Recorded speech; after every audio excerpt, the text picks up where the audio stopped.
पन्नो आकिल जमियतुल उलमा इस्लाम सिटी पन्नो आकिल जे मजलिस अमूमी बसिलसिला ताज़ियती रेफरेंस मुर्शिदुल महुद्दीन साईं अब्दुल समद हालिजवी रहमतुल्लाह में मुजाहिद ख़त्म नबूवत असीर ख़त्म नबूवत हज़रत मौलाना किफ़ायतुल्लाह साहिब चयो त फ़लस्तीन जी अवाम पंहिंजो हक़ घुरण ऐं यहूदियुनि जे ग़ाज़बाना कब्ज़े ख़िलाफ़ अलम बग़ावत बुलंद कयो आहे त दुनिया चीखे पई।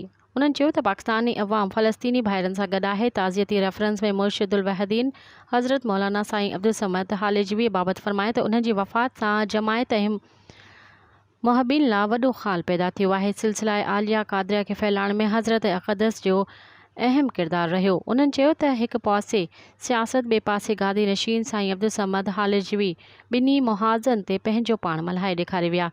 मुल्की सूरतहाल बाबति महिमान ख़ासि फ़रमायो त मुल्क में महांगाई ऐं बदअमनी उरूज ते आहे, लेकिन इन समूरी सूरतहाल जो ज़ामिन हितां जो अवाम आहे। काश अवाम इलेक्शन जे मौक़े ते पंहिंजे मुस्तक़बिल जो फ़ैसिलो संजीदगीअ सां करे त मुल्क में इस्तरारी हालत पैदा न थिए।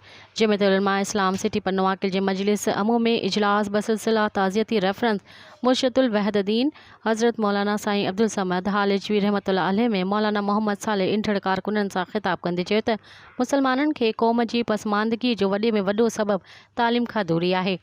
तालीम याफ़्ता क़ौम तोड़े जो तादाद में घटि हुजे, उन क़ौम ते हमेशह भारी हूंदी आहे। जेका क़ौम जहालत जे अंधेरे में हुजे, तोड़ी जो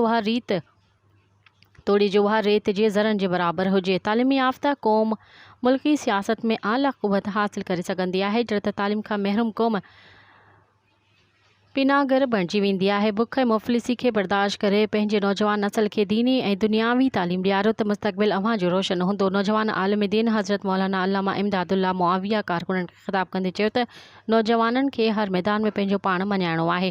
अॻिते बि उहे उन नहज ते महिनत कंदा रहंदा। आख़िर में मुल्क ऐं मिल जी सलामती लाइ दुआ घुरी वई। मज़ीद ख़बरनि ऐं तफ़सीलात लाइ विज़िट कयो असांजी वेबसाइट www.awamiNewsHD.com ऐं ॾिसंदा रहो अवामी न्यूज़ HD।